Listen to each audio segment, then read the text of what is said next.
årets gallaspremiere på dilettantforestillingen. Det er rigtig dejligt at se, at der er så mange, og faktisk så var der rigtig mange i går til generalprøven også, så det er jo blevet et tilløbsstykke. Det er nok fordi, vi har haft 2 års coronapause, så det er rigtig godt, at vores dilettantgruppe har haft mod på at stille op igen og vil underholde os her i aften. Jeg skal ikke sige så forfærdeligt meget, jeg vil bare lige fortælle, hvad aftens program går ud på, og så skal sige farvel velkommen fra Agersø Beboerforening. Vi skal se et teaterstykke. Det vil Christina sige en lille smule om. Eller hedder du Christina? Det er jeg faktisk ikke sikker på i den vurdering. Nej. Den unge dame her ved siden af vil lige fortælle lidt om teaterstykket, når jeg har sagt noget mere. Når det så er færdigt, så er det, der skal opstå det her kaos, koordineret kaos, hvor vi på en eller anden måde får transformeret de her borde og stolene op til en spisesal, hvor vi kan sidde og hygge os. Og det er selvfølgelig rigtig rart, hvis folk giver en hånd og sørger for, at vi alle sammen kommer til at sidde nogenlunde ordentligt, og hvor vi så kan spise vores medbragte mad og købe drikkevarer i baren. Ja, nu skal jeg lige se her. Så har vi et lotteri, og nogle af jer har desværre ikke, altså det gik simpelthen så meget brød, og vi har regnet lidt galt med, hvor mange lodder vi skulle have haft. Men der er rigtig mange flotte gaver herovre, og det er vi selvfølgelig rigtig glade for. Det er erhvervslivet på Agersø, og det er erhvervslivet i Skælskør, der har hostet op med sponsorgaver. Og det var vi også glade for at se, at man rent faktisk stadigvæk kan huske, at det er en rigtig god tradition at støtte dilettantlotteriet på Agersø. Efter det, når vi så har fået spist og fået vores lodder fordelt, eller gevinsterne fordelt, så er der musik, og bandet har stillet op her, det er retroeffekt. Nogle af jer kender måske forvejen, de spillede i forbindelse med Afterski til sidste år nede i værftet. Og der er så dans, så man kan stå sig løs, så man kan købe endnu flere drikkevarer over i baren. Og så er vi så heldige, at færgeselskabet heller ikke havde glemt, at de plejer at donere en natfærge efter dilettanten. Så 1.30, der går der en færge tilbage til dem, der gerne vil til fastlandet efter forestillingen. Så det er det, der skal foregå. Så jeg håber, I får en rigtig god aften, og I vil nyde både teater og lotteri og dans og mad osv. osv. Så tak for det, og så vil jeg give ordet til nogle dame her.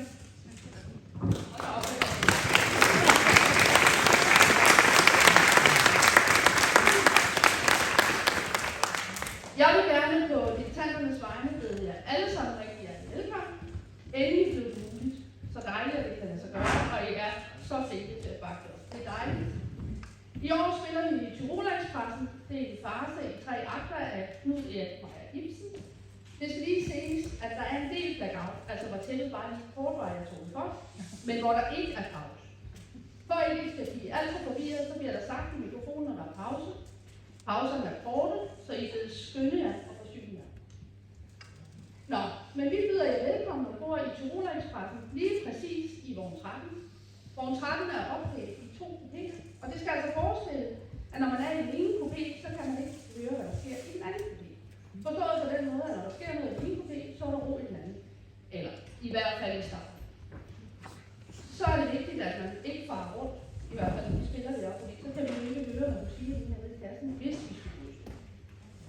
Og inden jeg nævner skuespilleren, så vil jeg lige sige en kæmpe stor tak til alle jer, som har hjulpet. Uden jer kunne det simpelthen ikke være muligt. Og når det så er sagt, så har jeg hørt, at det bedste medicin mod tømmermand er at arbejde det væk. Så derfor skal I vide, at hallen er åben i morgen fra kl. 10. Der piller vi lige scenen ud. Og I er meget velkommen til at kigge dig. Nå, i stykket har vi følgerne. Erwin T.H. Christensen, wrestlingkonduktør, det er Ronny. Walter Filforloren, uheldig excelleret, det er Rune. Hurtig Filforloren, hans kone, det er Anne. Hildegard von Hinternehmen, millionær, der taler dansk med udpræget tysk accent, det er Ditte. Vi har Olga Hansen som hurtig journalist, det er Karin. Vi har Børge Hansen som hendes mand, det er Stefan.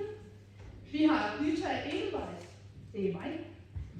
Min mand, Egon, det er Tole. Så har vi Mogens B.H. Nielsen, handelsrejsende i naboundertøj.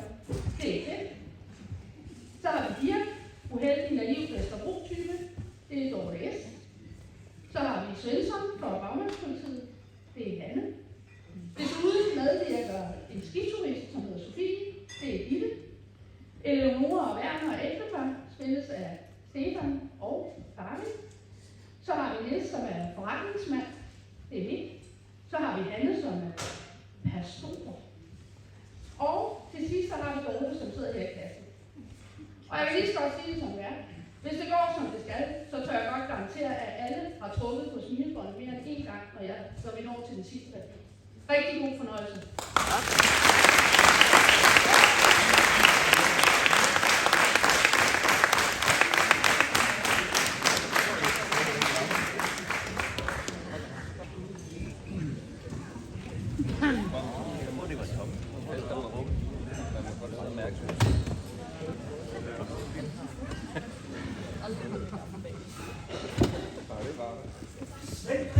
Slendrian og Slendrian.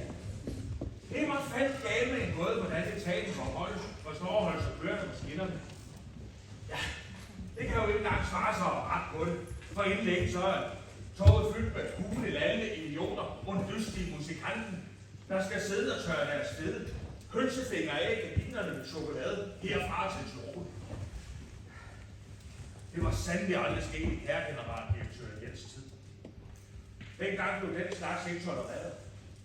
Der ville det også være helt utænkeligt, at jeg, Erling T.H. Christensen, på denne ydmygende måde skulle gå for jobbet som stationsforstander på Lille Nørløse direkte til en retrætepost som overkommandebetjent på Aarhus H.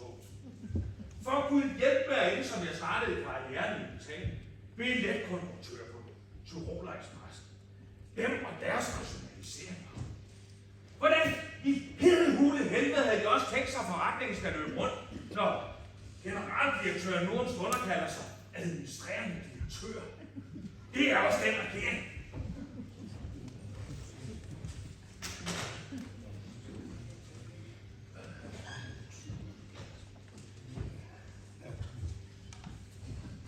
Hvor fanden man tænker, vi skal?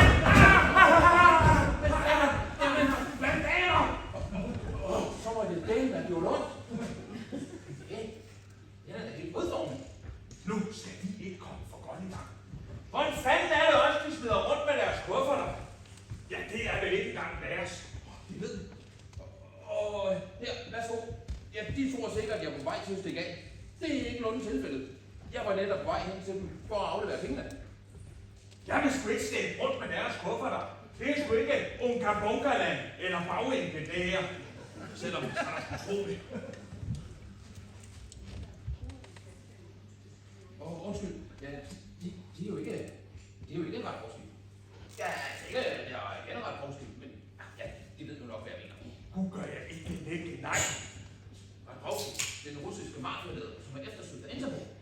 Ja, ham har jeg overhovedet ikke noget at gøre med. Og de penge, jeg har spekuleret på ham, det skal de slet ikke spekulere på. Hvorfor står jeg egentlig også her og fortæller dem lidt? Jeg skulle ærligt talt også godt vide. Det rager mig en hunebøn.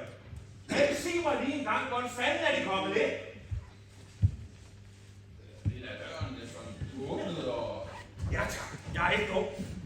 Der er stadigvæk folk ansat ved Italien, der ikke er på skånejob. Og de hvis ikke tager over, er ulovlig indtrængen på Italiens ejendom. Det er en af de groveste forudsigelser i nyere jernbanens historie. Dog kun overgået af overgang fra dam til diesel. Men jeg vil gerne fastslå, at Italien var ganske uden skyld i dette. Der var tale om en trafikpolitisk beslutning. Det har jeg stor forståelse for. Jeg troede jo bare, at... Tro! De skal sgu ikke tro. Og gør de det alligevel, så kan de vel også gå over store mænd. Gå! Ja, gå. Nå, som i... Ja, jamen, jeg mente jo bare, at nu når toget det er kørt til perron. Til perron? Allerede? Intet er som i salig generaldirektør i Jens tid.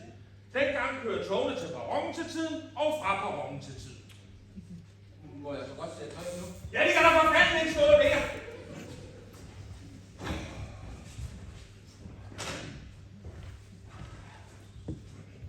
Jeg tolererer ikke rigtig med kaniner.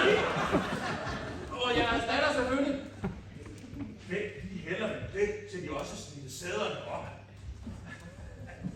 Sådan er jeg slet ikke. Jeg er ikke.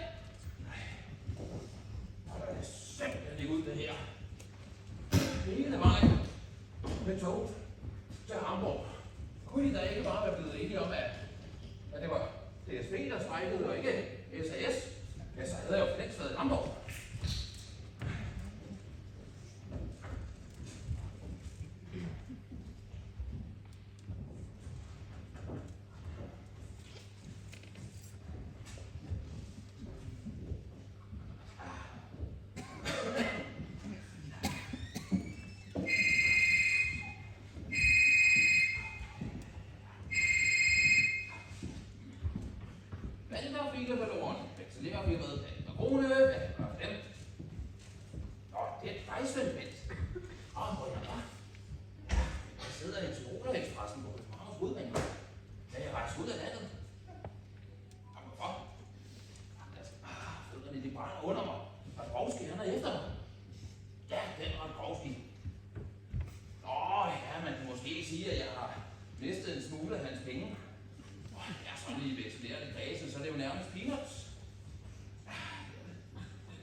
Sidste million. Jamen det skulle da heller ikke med gode vilje, at jeg sidder i toget. Jeg fløj sgu da hellere. Det var SAS ikke. De strækker. Hvad siger du, Svend Bælt? Strækker lidt længere. Jeg har rent afsted. Ej.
Nu må du jo ikke misforstå. Det er jo ikke dig, jeg har noget imod, men jeg vil bare så rigtig gerne nå den flyver.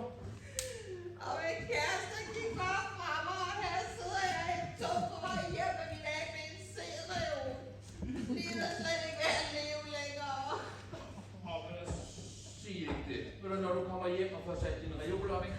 Så kommer du meget bedre humør. Det kan jeg ikke engang. Vi kvinder har sgu da heller ikke forstand på noget. Det kan ikke være så svært at følge reol op. Jo, for min kæreste er ret med hylderne. Min hele verden kommer imod. Jeg skulle aldrig være født. Ved du hvad, du snakker om problemer. Ved du hvad, jeg har en russiske mafia på nakken. Sker der snart noget? Jamen, nu skal jeg hjælpe op med dem. Hør, Ole, er det muligt, at mig og min kone kan komme forbi? Hvad var? Mor! Du godeste. Så gør du noget, menneske. Jamen, Det er også min skyld, alle sammen. Vil du ikke lige tage den der? Tak. Toget kører. Misforstå, men jeg skal altså frygtelig gerne. Jeg skal nå et fly. Nej! hvad fanden er det nu dem igen? Jeg skulle have været af her. Gud, skal de ikke vække? Nej, Tror I, det her det er en lille lunds kreaturvogn, der stopper hver 20. meter? Det her, det er Italien. Og Italien stopper ikke næste gang før Høje Taastrup. Og hvad fanden er det for et postyr? Der er sgu da pladser nok i toget. Men det er efterhånden typisk. Toget bliver overrendt af vandaler. Det ender sgu med, at man skal have udstyrs med øjne i nakken, bare for at føle sig nogenlunde sikker.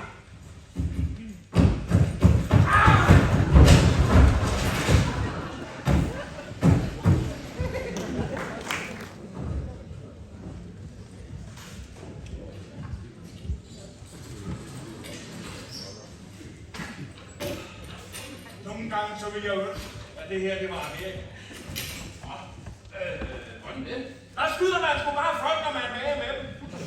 Her får man fandme både ski og meget mere andet i hovedet og på bag vinden, kvinde. Du må ikke til at have tænkt, du. Men jeg havde hørt til jer. Det tror jeg fandme, når de bare går ind og gør. Jeg tolererer ikke den slags vandalisme i mit tog. Nu har de bare fået gjort ordentligt kupé, til jeg kommer tilbage. Af en eller anden mærkelig grund, så er jeg allerede bagefter, og vi skal byde vores passagerer velkomne.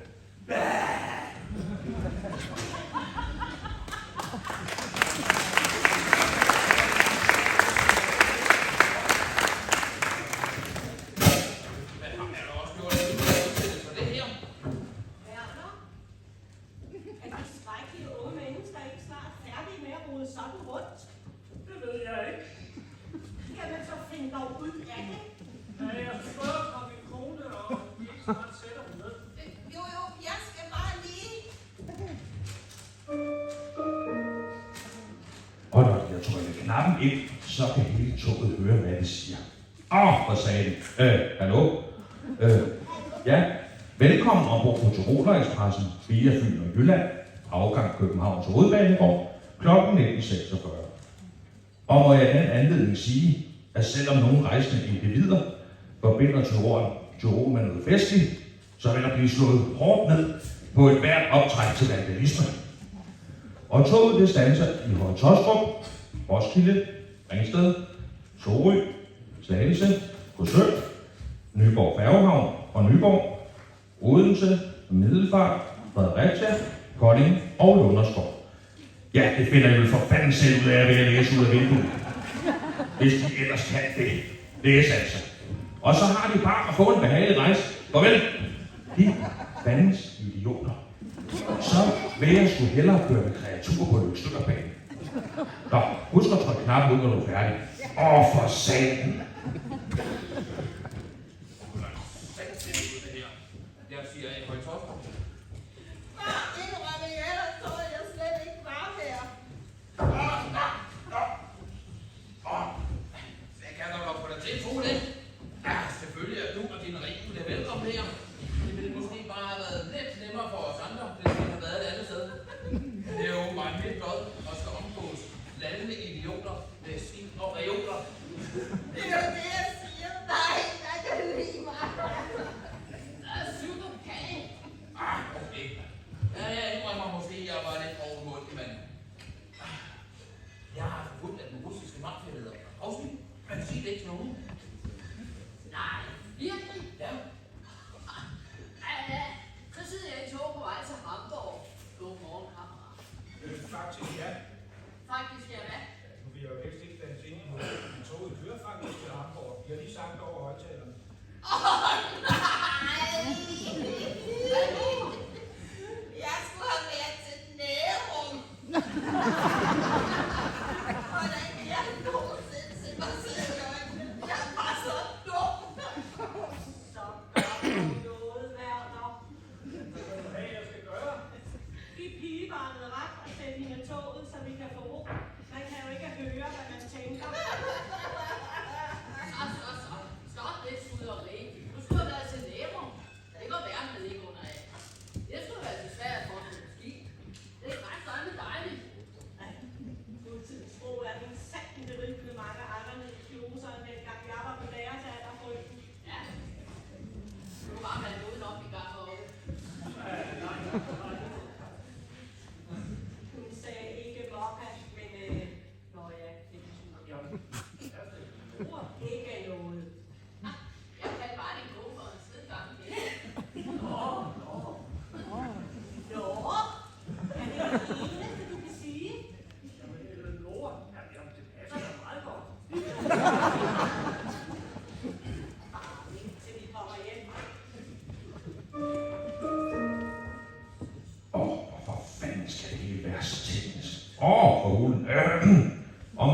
minutter ankommer toget til Høje Taastrup.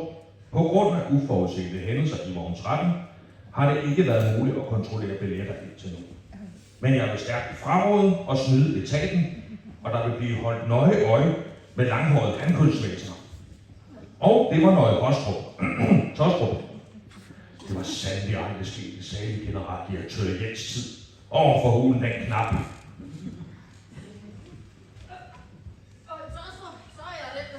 Ja, jeg tror vist lige, at jeg kan mine ringe opbakken, så jeg lov til at komme af først. Sådan.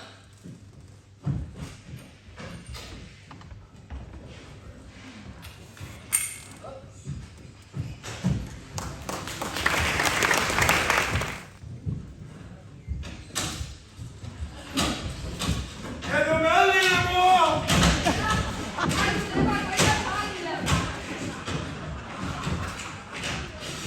Undskyld, men jeg skal forbi. Jeg prøver at fly.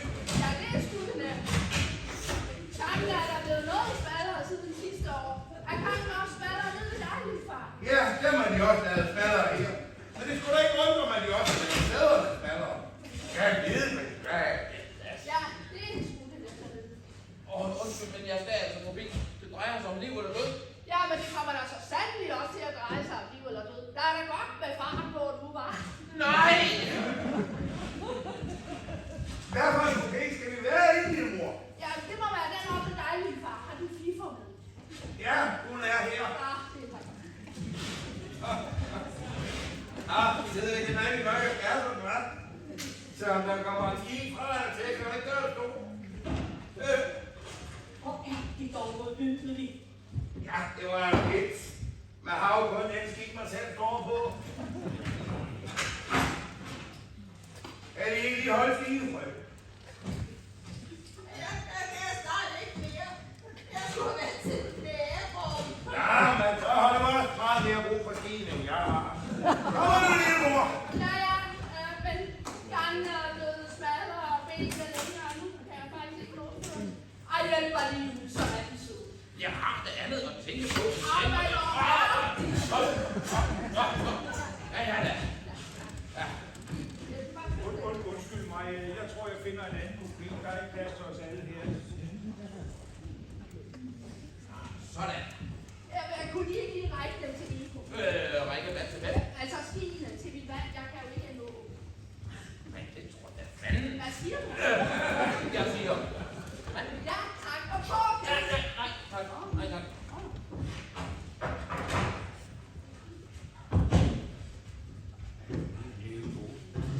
Hvor skal vi sidde, lille far? Ja.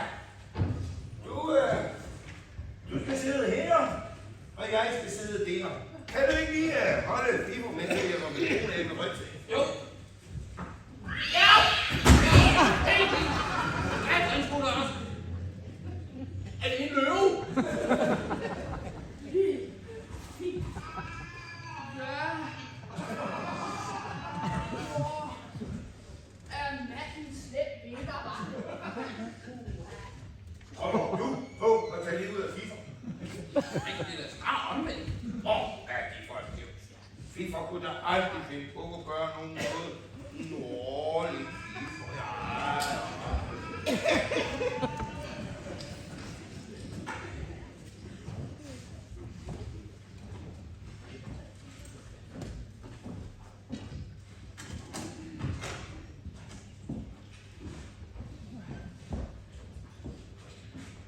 Jeg kan lige så godt sige det med det samme. Jeg har hørt alle undskyldningerne om, at automaten ikke virkede, og I ikke troede, de skulle have billet til den afgang. Men ikke desto mindre. Ja. Jeg skulle have været af i Høje Taastrup. Det kan vi nå endnu. Ja. Ja, om 56 timer, så kører det samme tog, er der ikke fra Høje station. Der skal de bare lige huske udstigningen. Den sker over i Høje. I venstre side. Forstår de? Jamen, jeg skulle jo aldrig have været med toget, men flyene, de strækker jo. Ja, det var sandelig aldrig sket. Det sagde det generaldirektør Jens tid. Men hvor fanden vil det egentlig hen med det? Til Hamburg. Ja, jeg skal ikke med det, men jeg skal til Hamburg. Så er der for fanden ikke noget problem her. For fanden, de var styr. Jamen, jeg mener bare, turen langt mere behageligt for de andre rejsende. Det er sgu da alvorligt, det her. Tænk sig, det siger de. Som om, at vi i Italien ikke tager tingene alvorligt. Okay, hvorfor? Hvad nu, hvis jeg slår af i Roskilde? Vil jeg så kunne nå toget tilbage til København, så jeg kan nå på flyver 22.15? Nej. Nej? Ja. Det kan jeg altså. Nej. Jamen, de sagde jo ja. Ja, jeg sagde ja til, at de sagde nej til, at jeg sagde nej. Det kan da ikke være så svært at forstå. Jamen, kan jeg eller kan jeg ikke Kan hvad? nå toget tilbage, så jeg kan nå med flyver 22.15? Nej, siger jeg jo. Jamen, hvorfor ikke? Det er kun en enkelt billet, vi har derfor. Så giv mig da for fanden af en naturmenneske. Ja, ja, der fik vi det fra. Giv og giv. Det er ikke sært, at det er gået ned ad bakke for de danske statsbaner. Ingenting på overgangen fra dag til vis. Men der er kunderne jo lige frem for langer, at vi skal give. Det er sgu ikke en giv væk forretning, det her.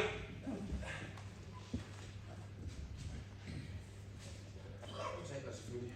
Skal jeg bare lige huske, hvad jeg har lagt en penge på det? Nå, nu vil de lige frem betale. Det er måske ikke deres egen penge, siden de er så vilde. Jeg ved det. Ja, det lyser sgu da langt ud af dem. Gør det. Ja, hvordan fanden skulle de ellers have råd til at gå rundt i det tøj her, hvis ikke de var på bistand? De andre har så til låns.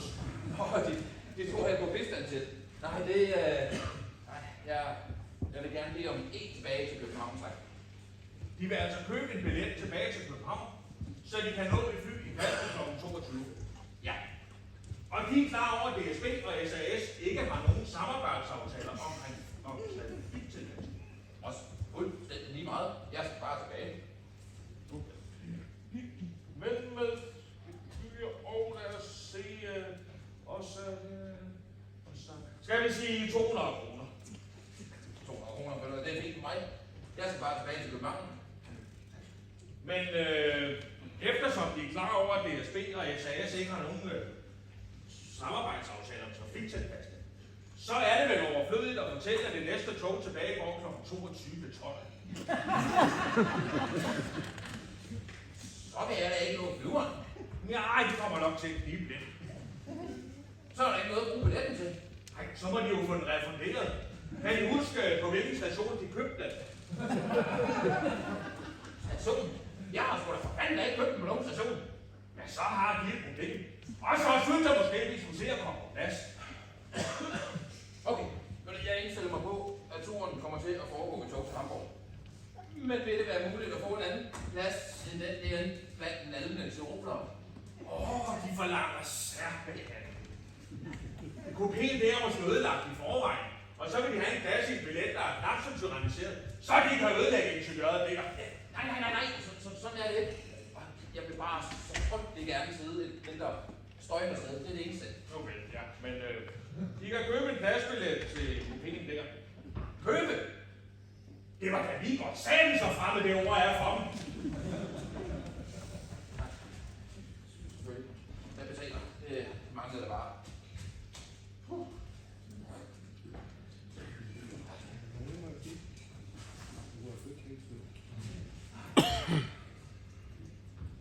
Det er det mindste ro.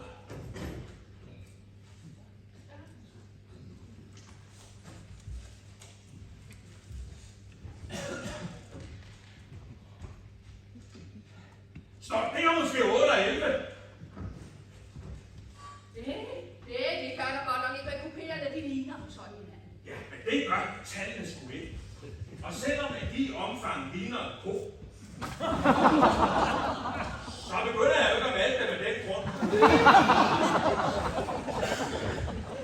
Der er ikke fattige penge. Jeg vil gerne påpege, at grunden til Italiens priser efterhånden har nået det leje, vi har. Efterhånden beror på en trafikpolitisk beslutning. Men det ændrer jo ikke på, at de sidder i den forkerte kupé. Vi må flytte.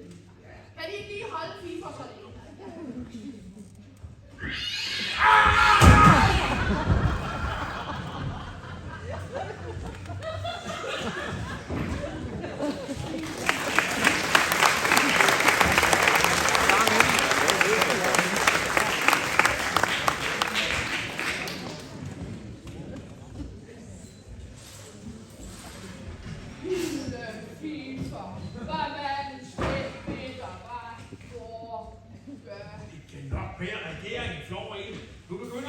passagererne skulle også.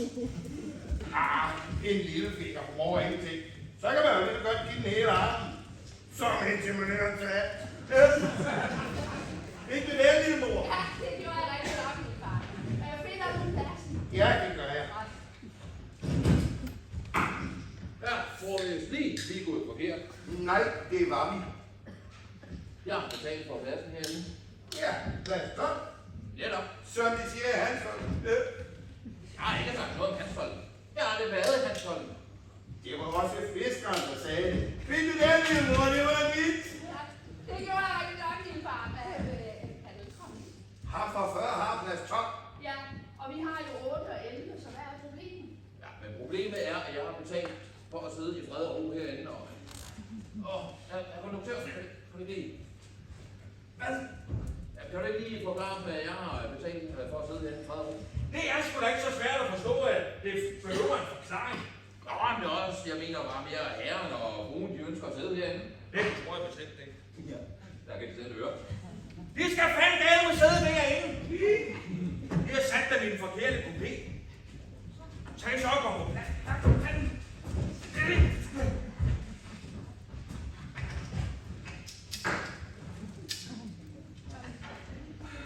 Ja.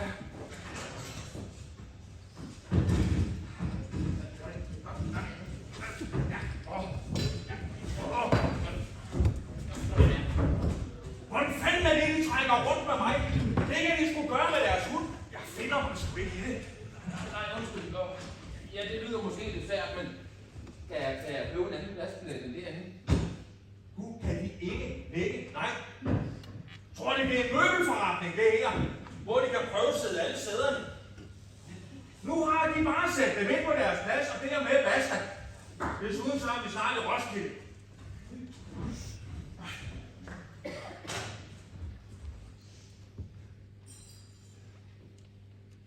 Hvad fanden sidder de derefter? Skulle de ikke af Roskilde? De kan godt begynde at pakke deres ting.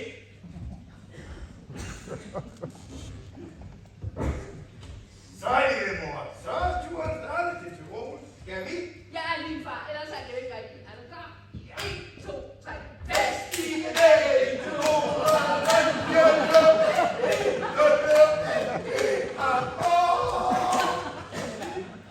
Er det ikke fest, min far? Meget.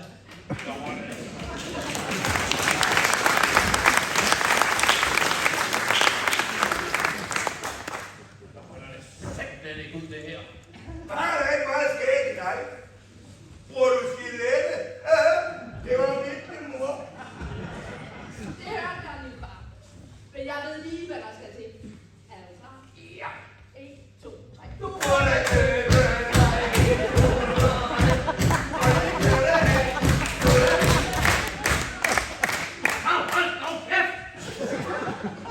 Giv han over. Ja, men så hold dog det mindste kæft. For jeg har en russiske mafia på nakken, og jeg gider bare ikke nogen navn af nogen navn. Synes de, vi Ja, der kan de bare selv høre. Høre hvad? Det eneste, jeg kan høre, det er sgu da dem. Kan vi ikke bare lave den aftale, at vi ikke siger noget, før vi kører ombord på færgen? Jo, det var. Tak. Altså, jeg synes, Ja. det var... Jamen, Ikke før færgen. Nej.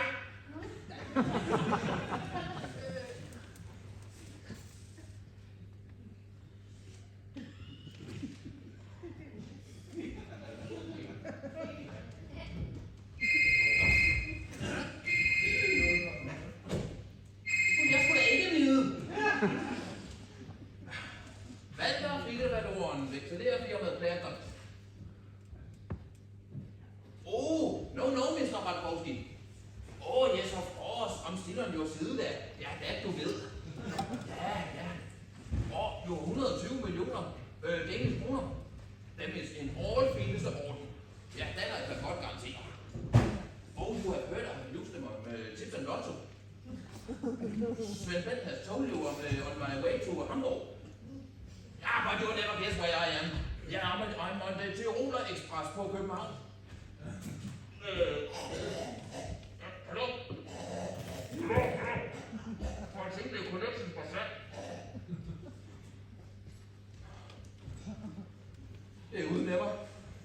Når først Ralf skal få fat i mig, så er jeg færdig.